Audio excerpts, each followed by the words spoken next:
राहुल गांधी को गोली मार देंगे और जो और सांसद हैं, नेता है, उनको भी गोली मार देंगे। भाजपा के नेता, कर्णी सेना से जुड़े हुए एक नेता है, राजस्थान से आते हैं और साफ साफ धमकी देते हैं।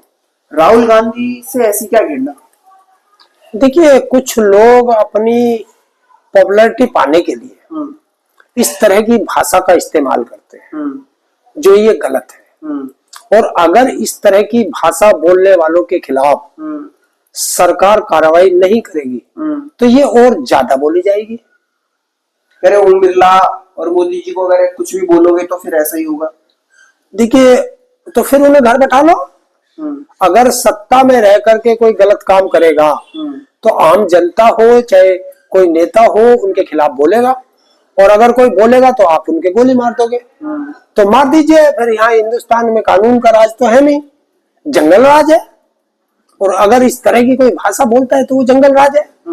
ये बताए अमित शाह बताए या वहां के जो गृह मंत्री होंगे वो बताए कि ये जंगल राज में इस तरह की भाषा बोली जाती है। दिल्ली में भी अभी एक नारा लगा कि गोली मारो सालों को इस तरीके से। तो ये क्या चल रहा है आजकल? क्या संविधान हल्का हो गया है या फिर प्रशासन में छूट दे रहे? देखिए, संविधान हल्का और भारी नहीं होता है। संविधान तो जैसा है वैसा ही रहेगा।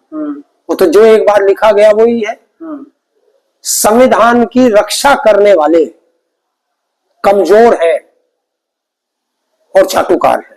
वो ये देखते हैं कि इस भाषा को बोलने से हमारा कितना फायदा होता है, देश में नफरत फैलाने से कितना फायदा होता है, उस हिसाब से वो चलते हैं। और ये नफरत फैलाने के लिए सत्ता के कुछ लोग होते हैं जिन्हें सत्ता प्रायोजित करती है और उनसे करा देती है, और फिर वे लोग पछताते हैं जो इस तरह की भाषा बोलते हैं। क्योंकि सत्ता का एक ही काम होता है, यूज एंड थ्रो। आज तुमसे उनका काम चल रहा है तो वो आज तुम्हारी पीठ पे हाथ रखेंगे, कल पता चलेगा सत्ता फंस रही है तो वो आपको धक्का दे देंगे। इसका सीधा उदाहरण है, जब गोधरा कांड हुआ था गुजरात में, तो वहां एक मोची है, राजेंद्र नाम का है या किस नाम का है, वो मोची था। वो वहां का पोस्टर बॉय बना था उसकी उस समय, और आज वो जूती गांठ रहा है। और उसका इंटरव्यू मैंने सुना था, वो कह रहा है बीजेपी वाला अब कोई मेरी तरफ आता भी नहीं है। अगर मैं किसी से बात करना चाहता हूँ तो दूर भाग जाते हैं, मेरे पास आते नहीं है। वो जो नेता है राजपुर के, उनका कुछ नाम है, राजस्थान से जो आते हैं, सीधा गोली मारने की बात कर रहे हैं। एलओपी है, राहुल गांधी एक बड़ा चेहरा है, और कह रहे हैं प्रशासन की गलती होगी अगर हम ऐसा कुछ कर देते हैं तो प्रशासन जिम्मेदार रहेगा। गोली मैं मारूंगा और जिम्मेदार प्रशासन रहेगा? बहुत अच्छा सवाल है। और ये तो ये प्रशासन को खुली चेतावनी है, सरकार को खुली चेतावनी है कि तुम्हारे अंदर दम नहीं है जो हम चाहेंगे। उन्होंने एक चैलेंज कर दिया कि सरकार नहीं है इस देश में। खुला चैलेंज है सरकार को। ये राहुल गांधी को गोली मारने की बात नहीं है, ये सरकार को खुला चैलेंज है।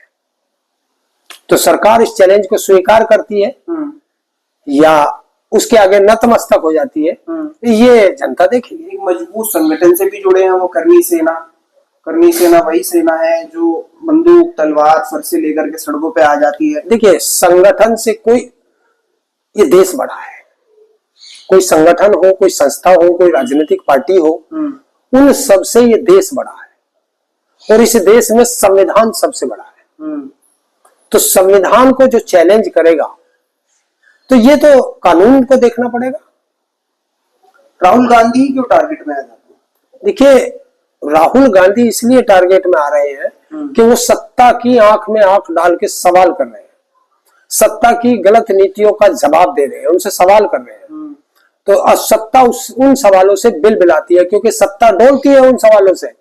सत्ता घिरी हुई है उसमें, क्या उसमें चाहे एप्स्टीन फाइल हो, चाहे यूजीसी बिल हो, चाहे महंगाई की बात हो, शिक्षा की बात हो, स्वास्थ्य की बात हो, बेरोजगारी की बात हो, किसी भी मुद्दे पर सरकार टिक नहीं पा रही है, सरकार घिर रही है। तो सरकार जब डामाडोल हो जाती है तब ऐसे लोगों को आगे कर देती है। राहुल गांधी उसी परिवार से आते हैं जो ऑलरेडी, मतलब चाहे दादी की बात हो चाहे वैसे राजीव गांधी हो, तो ऑलरेडी उनके साथ ऐसे हादसे हुए हैं एकदम से स्पॉट से, और पता ही नहीं चलता कैसे डेथ हो जाती। तो ये इस चीज को सीरियस लेना चाहिए ना। देखिए, ये तो सरकार को देखना है, और जो राहुल गांधी की सुरक्षा में लग रहे हैं उन अधिकारियों को देखना। वरना मौत तो एक दिन सबको आनी है, मुझे भी आनी है, आपको भी आनी है, राहुल गांधी को भी आनी है, और जो मारने की धमकी दे रहा है उसको भी आनी है, और जो मारने की धमकी दिलवा रहे हैं उनको भी आनी है। मौत एक निश्चित है, आनी सबको है, किसी को जल्दी आ जाती है, किसी को देर में आ जाती है। मोदी जी हो, योगी जी हो, उन पर ऐसी कोई टिप्पणी करता है तो तुरंत बुलडोजर चल जाता है, क्या? नहीं नहीं नहीं नहीं नहीं, जो सत्ता के संरक्षण में है उन पर आज तक बुलडोजर नहीं चला। जो सत्ता से सवाल करते हैं उनके ऊपर बुलडोजर चलता है। तो ये एक पक्षीय कार्रवाई होती है। तो ये समाज को क्या मैसेज आएगा इससे कि हाँ, अगर हमारी कोई बात नहीं सुन रहा, हमें कोई पसंद नहीं है, तो हम उसको खुलेआम बोल देंगे कि हम तुम्हें गोली मार देंगे? और देखिए, ये समाज में जो मैसेज जाता है ये नफरत का मैसेज है। जब सत्ता के पास जनता के मुद्दों से ध्यान भटकाने का एक कारण होता है और सरकार जब हर जगह नाकाम हो जाती है, जब सत्ता आम जनता में नफरत फैलाना शुरू कर देती है, और ये उस नफरत का नतीजा है कि सत्ता फेल हो चुकी है, वो अपनी कुर्सी बचाने के लिए जनता में एक नफरत की आग भड़का रही है। वरना अब उन लोगों से पूछो ना जो कहते हैं हिंदू एक हो जाओ, जो गोली मारने की बात करता है वो भी हिंदू है, जिसके गोली मारने की बात कर रहे हैं वो भी हिंदू है, तो फिर हिंदू एक कैसे होगा भाई?